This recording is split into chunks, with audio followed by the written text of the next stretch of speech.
Varshavada O'zbekiston va Polsha oliy ta'lim muassasalari rektorlarining ikkinchi forumi bo'lib o'tdi. Unda ikki davlatdan 100 dan ortiq ishtirokchilar ta'lim, fan va innovatsiyalar sohasidagi hamkorlik aloqalarini rivojlantirish bo'yicha muzokaralar olib bordi.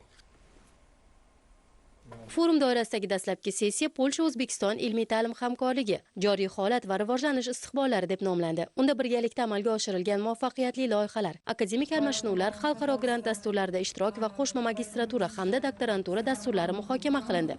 Navbatdagi sessiyada esa spikerlar ikki diplomli dasturlarni joriy etish, malakalarni tan olishni soddalashtirish mexanizmlariga e'tibor qaratdi. Shuningdek, inklyuziv ta'lim, til tayyorgarligi va xususiy universitetlarning ta'limni xalqaro darajada rivojlantirishdagi roli haqida ham so'z yuritildi.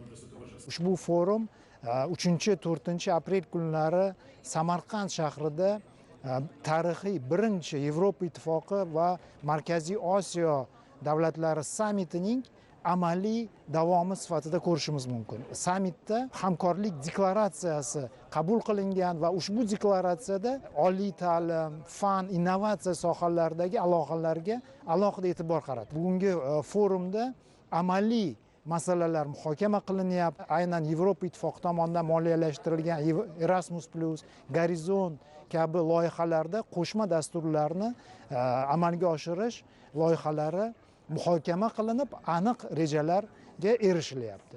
Varshava shahrida bo'layotgan rektorlarning ikkinchi forumi, bu rektorlar forumining an'anaviy davomi bo'lyapti.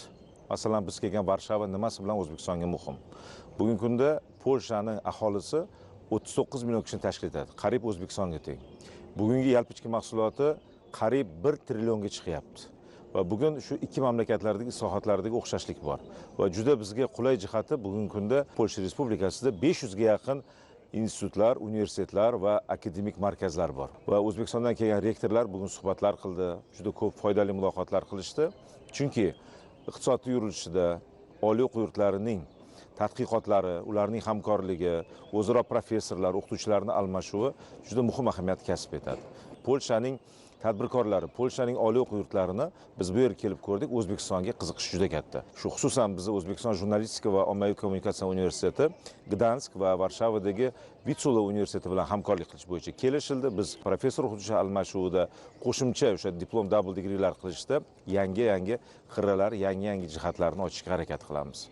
Forum davomida Oliy ta'lim, fan va innovatsiyalar vazirligi tashabbusi bilan jami 37 ta hamkorlik shartnomalari imzolandi. Mustahkamlangan aloqalar, raqamli texnologiyalar, energetika, biotibbiyot sohasida birgalikda ilmiy tadqiqotlar o'tkazish, ikki diplomli dasturlar va qo'shma tadqiqot laboratoriyalarini yaratish, gumanitar fanlar va chet tillarini o'rganish sohasida hamkorlik, yozgi maktablar, amaliyotlar va qo'shma konferensiyalar o'tkazish yo'nalishlarini qamrab oladi. Forum shuningdek universitetlar o'rtasida yangi aloqalarni o'rnatish, Erasmus+, Gorizont Yevropa va boshqa xalqaro tashabbuslarda O'zbekiston ishtirokini qo'llab-quvvatlashda muhim platforma bo'ldi.